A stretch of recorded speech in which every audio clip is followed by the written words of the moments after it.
اعوذ باللہ من الشیطان الرجیم، بسم اللہ الرحمن الرحیم۔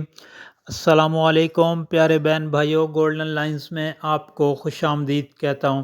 اللہ پاک سے دعا ہے آپ کو عافیت کے سائے میں رکھے۔ پیارے دوستو، اللہ تعالیٰ سے محبت۔ آج کا ٹاپک اللہ تعالیٰ سے محبت، نبی کریم صلی اللہ علیہ وآلہ وسلم کے ارشاد پاک کی روشنی میں اللہ تعالیٰ سے محبت میں آپ کے ساتھ شیئر کر رہا ہوں۔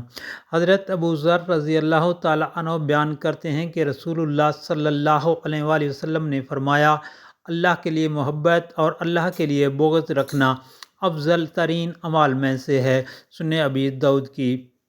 حضرت ابو امامہ رضی اللہ تعالیٰ عنہ رسول کریم صلی اللہ علیہ وآلہ وسلم سے روایت بیان کرتے ہیں کہ آپ نے فرمایا، جس شخص نے اللہ تعالیٰ کے لیے کسی سے محبت کی اور اللہ کے لیے بغض رکھا، اللہ تعالیٰ کے لیے کسی کو کچھ دیا اور اللہ تعالیٰ ہی کے لیے روک لیا یعنی نہ دیا، تو اس نے ایمان مکمل کر لیا۔ پیارے دوستو، سنن ابی داؤد کی یہ حدیث شریف ہے۔ حضرت انس بن مالک رضی اللہ تعالیٰ عنہ بیان کرتے ہیں کہ میں نے نبی کریم صلی اللہ علیہ وسلم کے صحابہ کو کسی بات پر اس قدر خوش نہیں دیکھا جس قدر انہیں اس بات پر خوش دیکھا کہ ایک شخص نے کہا، اے اللہ کے رسول، ایک شخص کو کسی دوسرے شخص سے اس کے نیک اعمال کی بنیاد پر محبت کرتا ہے لیکن وہ خود اس جیسا عمل نہیں کرتا۔ اس پر رسول کریم صلی اللہ علیہ وآلہ وسلم نے ارشاد پاک فرمایا، ہر شخص اپنے محبوب کے ساتھ ہوگا۔ پیارے دوستو، سنن ابی داؤد کی حدیث شریف ہے۔ حضرت عبادہ بن سمامت رضی اللہ تعالیٰ عنہ سے روایت ہے کہ نبی کریم صلی اللہ علیہ وآلہ وسلم نے ارشاد پاک فرمایا، جو اللہ کو ملنا چاہتا ہے اللہ بھی اس کو ملنا چاہتا ہے، جو اللہ کا ملنا برا جانے اللہ بھی اس سے ملنے کو برا جانے۔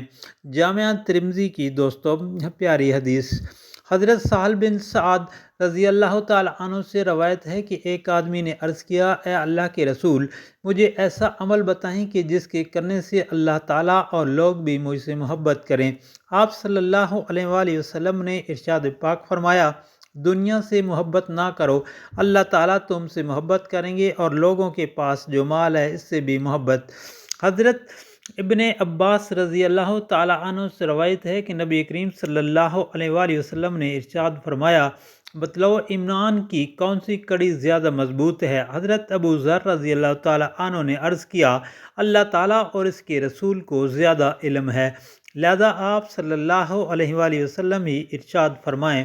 آپ صلی اللہ علیہ وآلہ وسلم نے ارشاد فرمایا، اللہ تعالیٰ کے لیے باہمی تعلق و تعاون ہو اور اللہ تعالیٰ کے لیے کسی سے محبت ہو، اللہ تعالیٰ ہی کے لیے کسی سے بغض و عداوت ہو۔ بخاری شریف کی حدیث شریف۔ حضرت انس بن مالک رضی اللہ تعالیٰ عنہ سے روایت ہے کہ ایک شخص نے نبی کریم صلی اللہ علیہ وآلہ وسلم سے پوچھا، قیامت کب آئے گی؟ آپ نے فرمایا، قیامت کے لیے تم نے کیا تیار کر رکھا ہے؟ اس نے عرض کیا، میں نے قیامت کے لیے نہ تو زیادہ نفلی نمازیں، نہ زیادہ نفلی روزے تیار کیے ہیں، نہ زیادہ صدقہ۔ ہاں، ایک بات ہے کہ اللہ تعالیٰ اور ان کے رسول سے محبت رکھتا ہوں۔ آپ صلی اللہ علیہ وآلہ وسلم نے ارشاد پاک فرمایا، تو پھر قیامت میں تم ہی ان کے ساتھ ہوگے جن سے تم نے دنیا میں محبت رکھی۔ پیارے دوستو، بخاری شریف کی حدیث شریف۔ اور آپ سے گزارش ہے کہ اگر آپ نے میرے چینل کو ابھی تک سبسکرائب نہیں کیا تو کائنڈلی سبسکرائب کر لیجئے گا اور بیل کے آئیکن کو پریس کر دیجئے گا تاکہ ہر آنے والی جو نئی ویڈیو ہے اس کا نوٹیفیکیشن آپ تک ضرور پہنچے۔ اور آپ سے گزارش ہے کہ ویڈیو کو سوشل میڈیا، دوستوں، گھر والوں اور عزیز و اقارب کے ساتھ لازمی شیئر کیجئے گا تاکہ ہر کسی کا بھلا ہو۔ اللہ تعالیٰ سے دعا ہے آپ کی پریشانیاں دور فرمائے، آمین یا رب العالمین۔